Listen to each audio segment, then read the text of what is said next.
I'm 84 years old, and 3 weeks ago, my grandson asked me a question I couldn't answer. One simple question. And my inability to answer it revealed something devastating. I had wasted 70 years of my life believing I was living when I was actually just surviving. I'm 84 years old, and 3 weeks ago, my grandson asked me a question I couldn't answer. One simple question. And my inability to answer it revealed something devastating. I had wasted 70 years of my life believing I was living when I was actually just surviving. The question wasn't complicated. It wasn't philosophical or deep on the surface. But when those words came out of his mouth, sitting across from me at that kitchen table on a Sunday afternoon, something inside me collapsed. Because I realized that everything I thought defined a successful life, the career, the house, the respect of my colleagues, meant absolutely nothing. Here's what nobody tells you when you're young. You can spend an entire lifetime climbing a ladder only to discover, when you reach the top, that it was leaning against the wrong wall. And the worst part? By the time you figure it out, most of your time is gone. I'm making this video because I have maybe 5 years left, 10 if I'm blessed. And if I can save one person from reaching 84 and facing the same devastating question I couldn't answer, it's worth it. Before I tell you what my grandson asked me, you need to understand the context. I spent 43 years working in corporate law, made partner at 39, built a practice that was the envy of my colleagues. I provided well for my family. We had the house in the suburbs, the vacation home we never used, the cars, the status. By every external measure, I was successful. My wife died 4 years ago, 47 years of marriage. And when she was gone, something shifted. The house felt different. Empty in a way that wasn't just about her physical absence. My 2 daughters visit occasionally, but there's a distance there I never quite understood. My son lives 3 states away. We talk maybe twice a year. Then my grandson started coming by more often. He's 22, just graduated college, trying to figure out what to do with his life. And 3 Sundays ago, we were sitting in my kitchen. I was giving him the same advice I'd given dozens of young associates over the years. Work hard, build your reputation, climb the ladder. Sacrifice now for success later. He listened quietly. Then he asked the question. And stick with me, because what happened next changed everything about how I see my entire life, including what I thought success meant and what actually matters when you're running out of time. He looked at me across that table and said, "Grandpa, if you could go back to my age, what would you do differently?" Simple question. I opened my mouth to answer, and nothing came out. Because the honest answer, the one I couldn't say out loud in that moment, was everything. I would do everything differently. But admitting that meant admitting that I'd spent 70 years getting it completely wrong. That every decision I'd made based on what I thought mattered was built on a foundation of lies. The lies start young. Society teaches you that success is measured in titles, salary, square footage. That happiness comes after achievement. That sacrifice today equals fulfillment tomorrow. Work 70-hour weeks now. Enjoy retirement later. Miss the soccer games now. Make it up during the vacation you'll never take. Prioritize career over presence, because providing is the same as loving. I believed all of it, every single lie. For 43 years, I chased a version of success that looked impressive from the outside, but felt hollow from the inside. And the worst part? I didn't even know it felt hollow until my wife was gone, and I was sitting in that big empty house, surrounded by all the things I'd accumulated, realizing none of it mattered. My grandson's question forced me to confront something I'd been avoiding for decades. At 84 years old, with most of my life behind me, I finally had to ask myself the question I should have asked at 22. Am I living or am I just surviving? And the answer terrified me because for 70 years, I'd been doing the latter while convincing myself it was the former. I see this pattern everywhere now. Once you wake up to it, you can't unsee it. I had a colleague, brilliant attorney, made partner 2 years before me, Richard. We worked together for 31 years. He died at 69. Heart attack in his office on a Tuesday afternoon. He was preparing for a deposition. At his funeral, his daughter gave the eulogy. She talked about how proud she was of his accomplishments, how he'd built this incredible career, how he'd provided everything they needed. Then she paused and her voice broke. She said, "My father was a successful man, but I didn't really know him. He was always working, always busy, always preparing for the next case. And now he's gone, and I realize I missed my chance to know who he actually was beyond the lawyer." That sentence hit me harder than his death, because I saw myself in that eulogy. My own daughter could have said the exact same words about me. I provided everything. I built the career. I accumulated the success. But did they know me? The real me, beyond the titles and achievements? Looking back now, I don't think they did. Because I'm not sure I even knew the real me. I'd spent so long playing the role of successful attorney that I'd forgotten there was supposed to be a person underneath. Here's what kills me. Richard and I used to talk about retirement.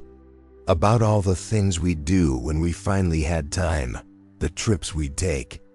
The hobbies we'd pursue. The relationships we'd rebuild. He died 18 months before his retirement date. 18 months. After decades of postponing life, he ran out of time right before he could supposedly start living. I made it to retirement. I'm still here. But you know what I discovered? All those things I was going to do later, I didn't actually want to do them. They were just ideas, fantasies about a future version of myself that never existed. The real tragedy wasn't that I postponed living. It was that I never actually figured out what living meant for me. I just followed the script society handed me and called it a life. Let me ask you something, and I genuinely want you to comment below. What are you postponing until later? What are you sacrificing now for a future that might never come? Just one thing, write it down. Maybe seeing it in writing will wake you up like it took me 84 years to wake up. When my grandson asked that question, I sat there in silence for what felt like 10 minutes. It was probably 30 seconds. Then I said something I'd never admitted out loud before. I don't know if I would do anything differently because I'm not sure I ever knew what I actually wanted. I just did what I was supposed to do. He nodded slowly. Then he said something that changed the entire trajectory of my remaining years.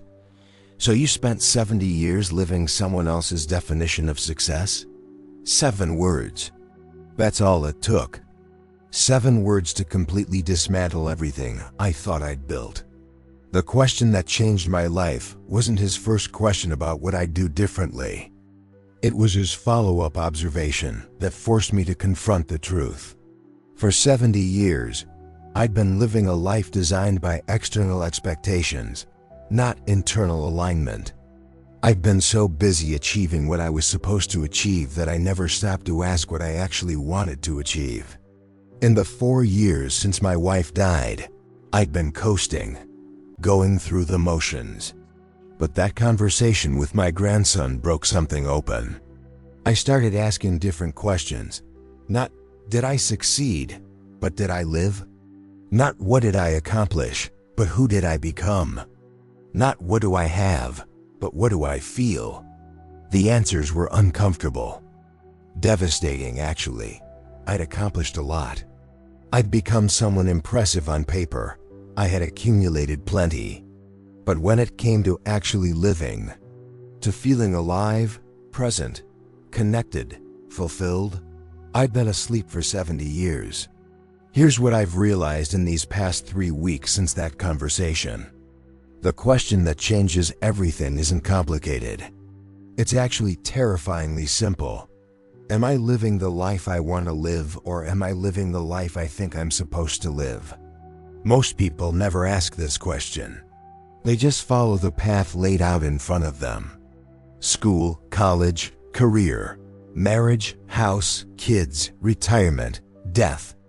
Check the boxes. Accumulate the symbols of success. Never stop to question whether the path itself is right for them. I watch my grandson now, and I see him standing at the same crossroads I stood when I was 22. He has a choice I didn't know I had. He can follow the script, get the corporate job, climb the ladder, sacrifice his 20s and 30s for promised fulfillment in his 60s. Or he can ask the question first, what do I actually want my life to feel like? Not look like. Feel like. There's a massive difference. My life looked successful. It felt empty. And the tragedy is that I didn't even realize it felt empty until it was almost over. I thought the emptiness was normal. I thought everyone felt this way. I thought this was just what adult life was supposed to be, a series of obligations and achievements, with occasional moments of satisfaction sprinkled in between.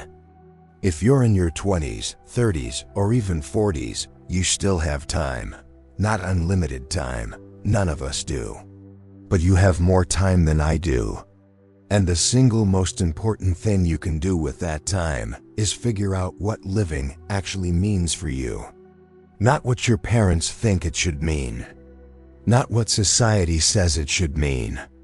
What you, in your core, actually want it to mean. For me, I wasted 70 years pursuing external validation. I wanted to be respected, admired, seen as successful. And I got all of that. But none of it filled the void inside, because the void wasn't caused by lack of achievement. It was caused by lack of authenticity. I was living a performance piece, not a life.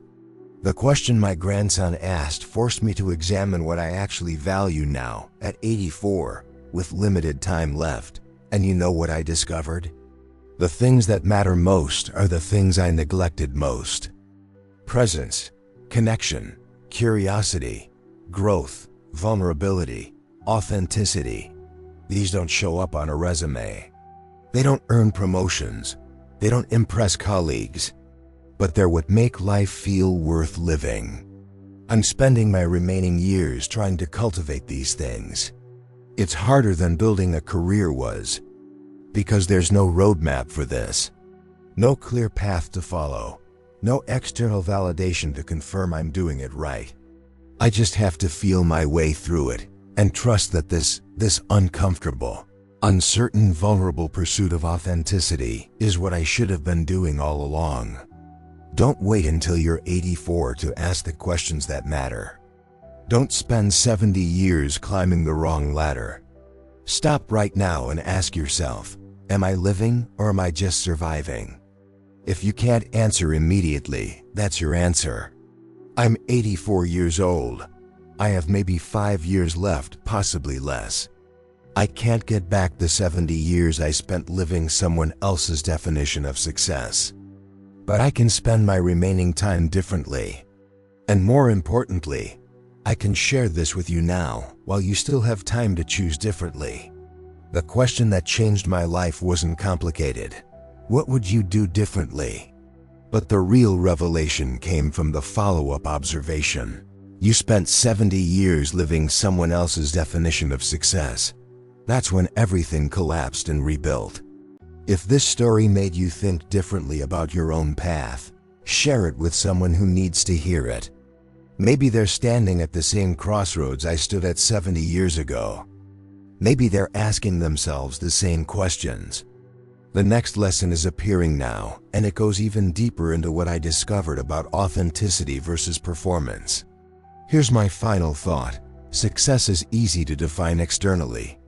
Living is harder to define, but infinitely more important. Figure out what living means for you before you run out of time to live it.